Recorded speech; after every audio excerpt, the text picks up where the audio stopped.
Jormo était épuisé lorsqu'il atteignit enfin les terres de Mulgore. La région était connue pour ses tribus de taurennes, une race de puissants bovins humanoïdes.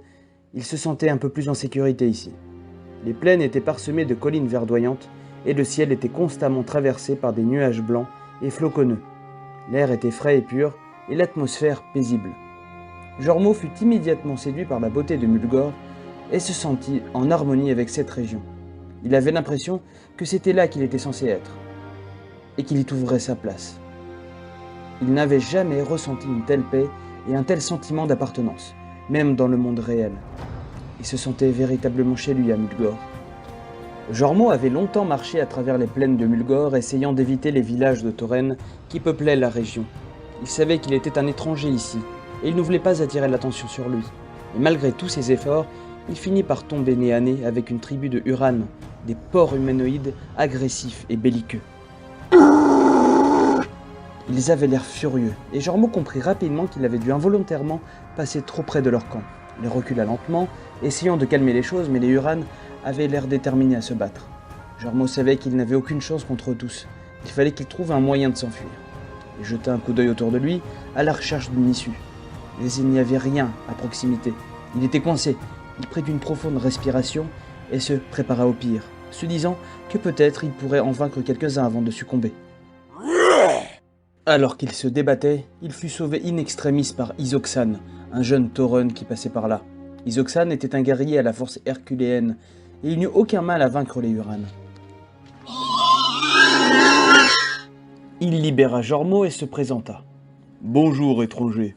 Mon nom est Isoxan. Je suis heureux de te voir en vie. Je t'ai vu t'enfuir des campements de Huran. Tu as eu de la chance. Ils sont connus pour être très agressifs. Tu es loin de chez toi. Comment t'appelles-tu ?»« Je suis Jormo.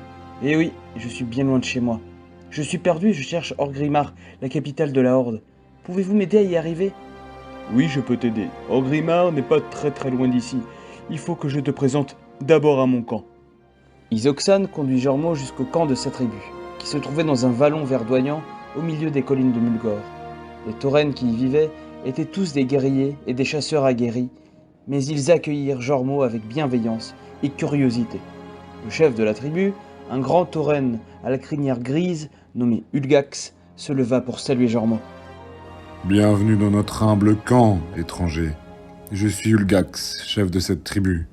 Qui es-tu et d'où viens-tu ?»« Je m'appelle Jormo et je viens d'un monde très éloigné d'ici. Je suis en quête d'aide pour combattre un ennemi puissant qui menace mon monde. J'ai entendu dire que les taurennes étaient des guerriers valeureux et j'espère que vous pourrez m'aider dans ma quête. » Les taurennes sont toujours prêts à aider ceux qui en ont besoin, surtout s'il s'agit de combattre un ennemi redoutable. Mais avant de décider de t'aider, j'aimerais en savoir plus sur cet ennemi et sur ton monde. Assieds-toi et raconte-nous ton histoire, Jormo. Lorsque Jormo eut fini de parler, Ulgax se tourna vers Isoxan. « Isoxan, j'ai l'impression que notre ami humain a besoin de notre aide pour atteindre Orgrimmar.